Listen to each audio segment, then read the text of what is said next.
क्यों कि कथा, सत्संग, हनुमान जी की पूजा, यज्ञ, संध्या बंधन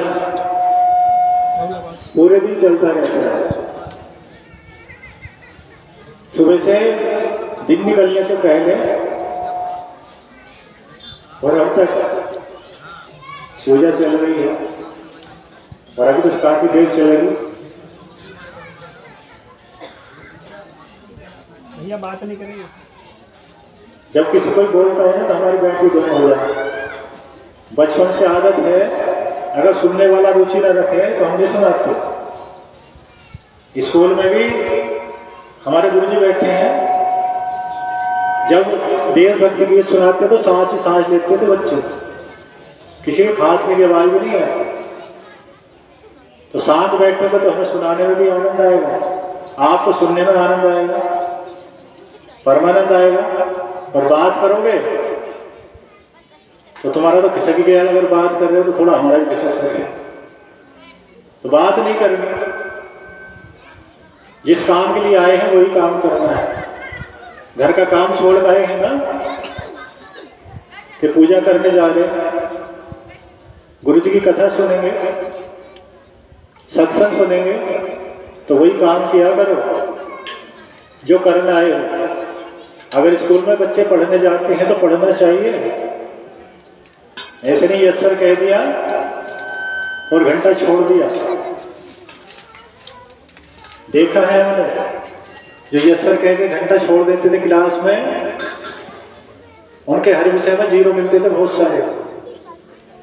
तो तुम्हें भी 0 लुढ़काने तो गुरु जी के सामने बात कर लिया करो, गुरु जी कथा सुनाए करो, तुम अपनी कथा सुनाए करो, तुम्हारे पूजा वाले विषय में 0 लुढ़क जाएगा। तो सबकी निगाह बिल्कुल सीधी आगे होनी चाहिए। निगाह चंचल होती है, नेत्र जिधर जाएंगे उधर के बारे में सोचने लगेगा मन।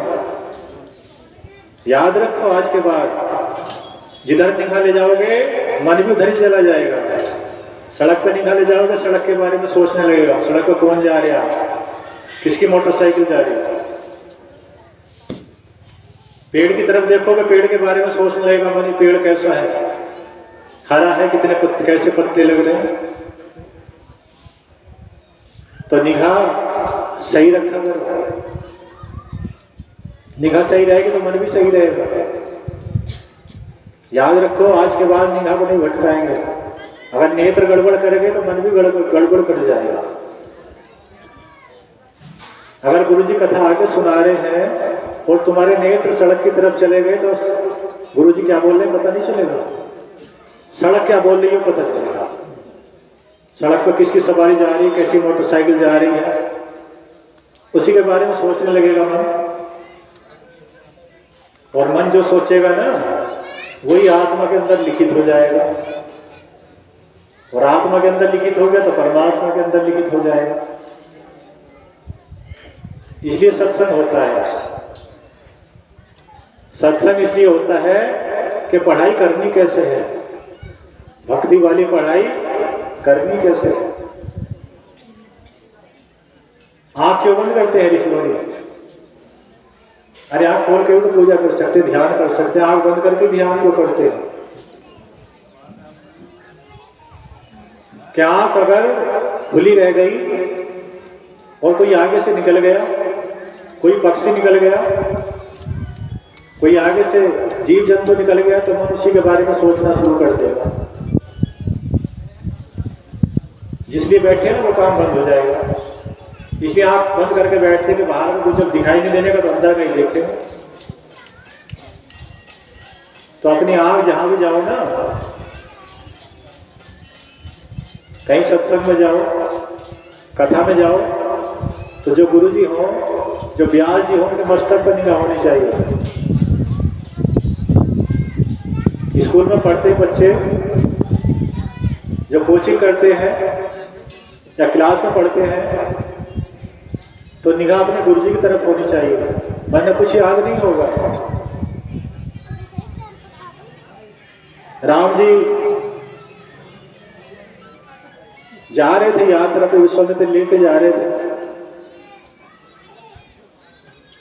राम जी रथ में बैठे थे। विश्वामित्र जी कहने लगे, राम, एकदम चौके बोले, हाँ गुरुदेव। कहाँ थे? गुरुदेव मैं तो यहीं रथ में बैठा था। नहीं, रथ में आपका शरीर बैठा था, तुम कहाँ थे? राम जी को हंसी आ गई कि गुरुदेव कह तो सही रहे हो, मैं अयोध्या के बारे में सोच रहा था कि अयोध्या कितने दिनों में वापसी जाना पड़ेगा, गुरुदेव के साथ जा रहा हूँ, जरा कब वापसी आऊंगा। कि हाँ, शरीर था रथ में, तुम अयोध्या में थे। तो राम जी चौंक के बोले, तो अगर आप आश्रम में हो ना, तो आश्रम में ही रहा करो, घर के बारे में मत सोचो। वो टाइम घर के बारे में तब सोचना जब यहां से मोटरसाइकिल स्टार्ट हो जाएगी ना,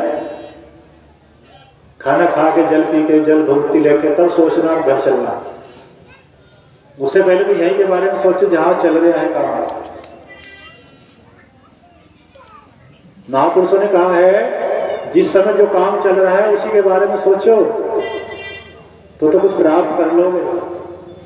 और किसी के बारे में सोचोगे तो वो वाला बिगड़ जाएगा जो सा चल रहा है। क्यों? स्नान कर रहे हो और किसी और बारे में सोच रहे हो, तो हो सकता है कहीं शरीर पर जल भी ना जाए, कहीं सूखे भी रह सकते हो, कहीं को निकल गया, कहीं को रह गया। खाना खा रहे हो और किसी बारे में सोच रहे हो, तो दांतों के नीचे जीभ भी दब सकती है। जब कट लग जाएगा, जब याद आएगी यार खाने के बारे में नहीं सोच रहे। तो याद रखो, सफलता चाहिए तो जिस समय जो काम हो रहा है उसी के बारे में सोचो। अगले बारे में सोचोगे तो वो वाला बिगड़ जाएगा, सुधरेगा नहीं। अगर सत्संग में बैठे हो तो सत्संग के बारे में सोचो, गुरुदेव क्या बोल रहे हैं, कौन सी कथा बता रहे हैं, तो याद भी हो जाएगी, मन भी लगेगा, आनंद भी आएगा और परमानंद भी आएगा। अगर स्नान कर रहे हो ना, तो पूरा ध्यान स्नान में रखो, ठीक से स्नान हो जाएगा, मैल कहीं नहीं रहेगा। खाना खा रहे हो तो बढ़िया ध्यान रखो, चबाए चबाए के खाओ, पेट पर रुकेगा नहीं केवल। और कहीं इधर उधर के बारे में सोचने कि जल्दी जाना है, जल्दी जल्दी रुड़का लिया खाना तो पेट में कूदता रहेगा। एक जगह बैठे थे, बचपन काफी समय की बात है, एक बहुत बूढ़े ताऊ थे, प्रधान भी रहे 10 वर्ष। तो जब हमारी उनकी बात चलती तो कहते थे कि भैया वैसे तो तुम्हारा पुत्र है, पर मैं तुझे गुरु मानता हूं। जब हम हाई स्कूल में पढ़ रहे थे, तू मेरा गुरु है। ताऊ जी थे, बूढ़े हैं, तो मुझे बहुत अच्छी अच्छी बात बताता, ऐसी बताता रहता।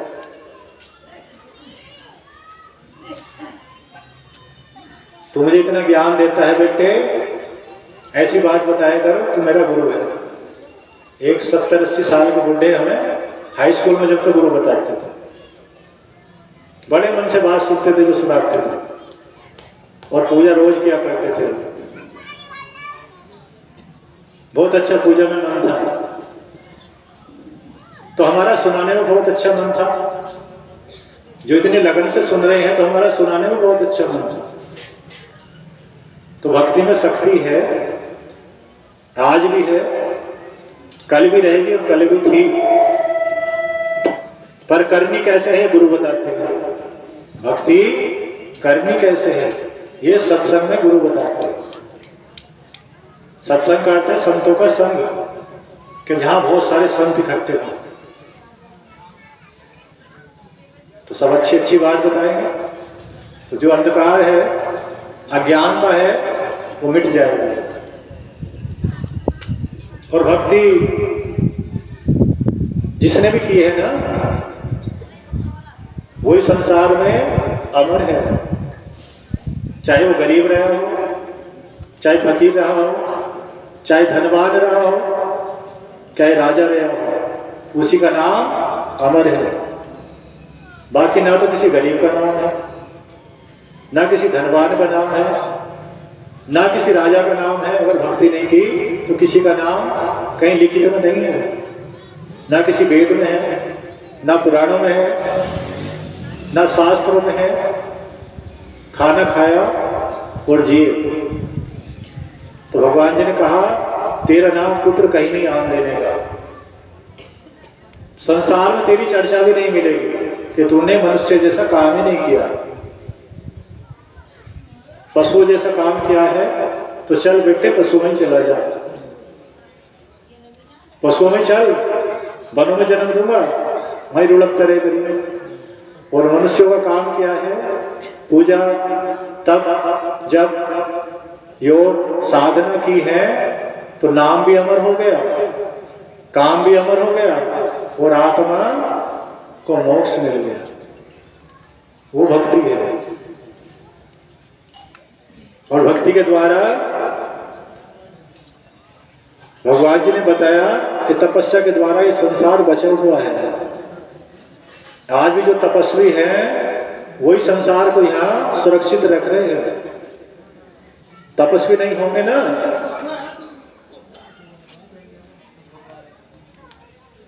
अरे भैया इधर बात नहीं करेंगे तो संसार नहीं रह सकता,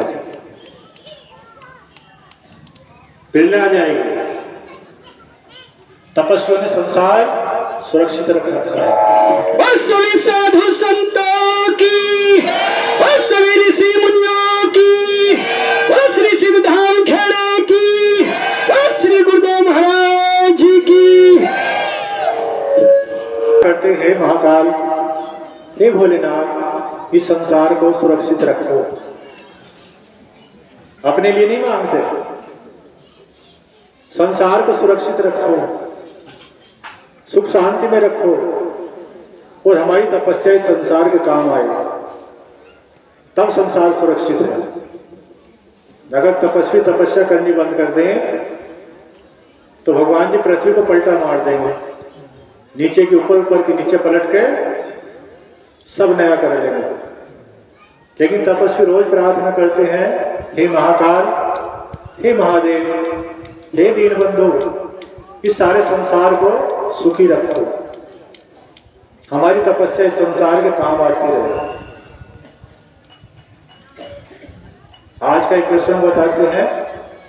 गंगा माता